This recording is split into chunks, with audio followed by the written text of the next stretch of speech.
UNDP के शीर्ष अधिकारी हाओलियांग शू ने भारत की जमकर तारीफ करते हुए कहा कि भारत का अनुभव दर्शाता है कि आर्थिक विकास और सामाजिक समावेशन एक साथ आगे बढ़ सकते हैं।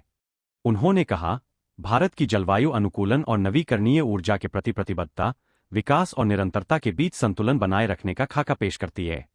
भारत, ग्लोबल साउथ की अग्रणी आवाज है और उसकी सफलता की कहानियों से दुनिया सीख सकती है। यूएनडीपी के कार्यवाहक प्रशासक हाओलियांग शू ने आगे कहा, भारत की कहानी केवल विकास की नहीं है, यह प्रौद्योगिकी के इस्तेमाल और सहभागी शासन की भी कहानी है। संयुक्त राष्ट्र के अवर महासचिव और यूएनडीपी के कार्यवाहक प्रशासक डिजिटल परिवर्तन और जलवायु कार्रवाई के क्षेत्रों सहित सहयोग के नए क्षेत्रों को मजबूत करने और उनकी पहचान करने के लिए 3 दिवसीय भारत यात्रा पर थे। इस दौरान पीटीआई को दिए एक साक्षात्कार में शू ने कहा कि भारत ऐसे विकास पथों को आकार देना जारी रखे हुए है जो आर्थिक रूप से सुदृढ़ और जलवायु उत्तरदायी दोनों हों।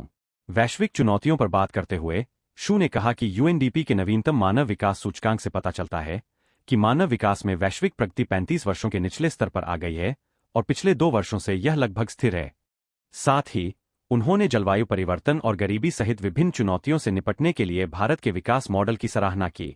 साक्षात्कार में शू ने कहा, हम विकास के उद्देश्यों, सभी स्रोतों से विकास वित्तपोषण और प्रभावी, जवाबदेह एवं समावेशी संस्थागत क्षमता को और भी बेहतर ढंग से संरेखित करने के लिए मिलकर काम कर सकते। यूएनडीपी प्रमुख ने कहा कि भारत ने दिखाया है कि तीव्र विकास को लोगों, विशेषकर ऐतिहासिक रूप से पिछड़े लोगों में सोच समझकर किए गए निवेश से जोड़ा जा सकता है।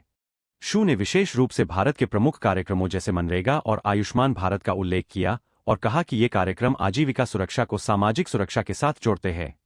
उन्होंने कहा कि भारत के डिजिटल सार्वजनिक बुनियादी ढांचे और वित्तीय समावेशन प्लेटफार्मों, जिनमें जन धन, आधार, मोबाइल ट्रिनिटी और यूपीआई शामिल है, ने करोड़ों लोगों को पारदर्शी और सीधे लाभ पहुंचाने में मदद की है।